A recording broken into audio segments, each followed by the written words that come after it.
साथियों नमस्कार। समृद्ध भारत सुखी भारत में आपका पुनः स्वागत है। प्रतापगढ़ के कुंडा से विधायक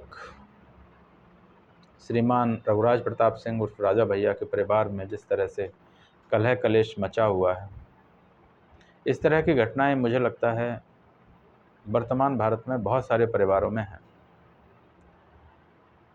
और इसके पीछे जो कुछ कारण नज़र आते हैं वो कारण कुछ तो दिखाई देते हैं प्रत्यक्ष रूप से, कुछ नहीं दिखाई देते हैं।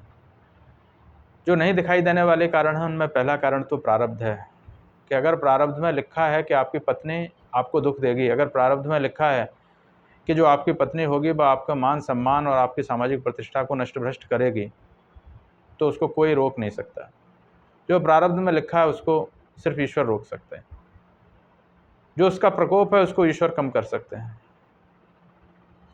क्योंकि प्रारब्ध में लिखा हुआ है और सामने वाले की जो बुद्धि है वो इस तरह की दुर्बुद्धि हो गई है कि वो कुछ भी करेगा।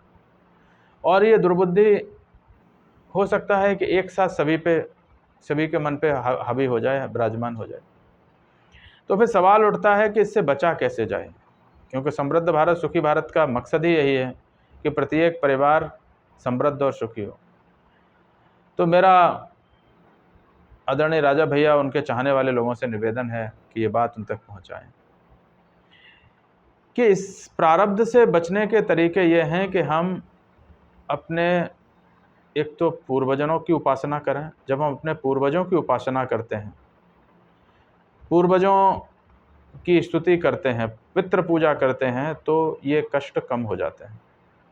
दूसरा, जो साक्षात इस ब्रह्मांड के मालिक जो ईश्वर हैं, जो प्रारब्ध को भी काट सकते हैं, हम उनकी शरण में इतना ज़्यादा जाएं उनका नाम जप के माध्यम से कि हे ईश्वर, अब हम तो असहाय हो चुके हैं, अब आपके सब कुछ आपके हाथों में है। मेरी इज्जत, मेरी प्रतिष्ठा, मेरा परिवार सब आपके हाथ में है। जिन लोगों की भी बुद्धि खराब हुई है उनको सद्बुद्धि दें, मुझे भी सद्बुद्धि सद्मार्ग दें। तो हमारे पूर्वज और ईश्वर इन दो कष्टों को 100% कम करेंगे।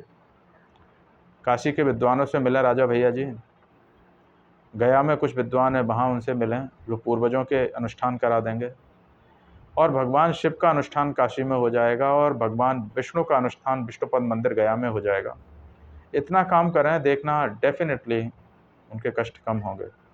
उनके चाहने वालों से और मेरी तरह उनके जो शुभचिंतक हैं उनसे निवेदन है कि ये बात उन तक पहुँचाएँ। Thank you.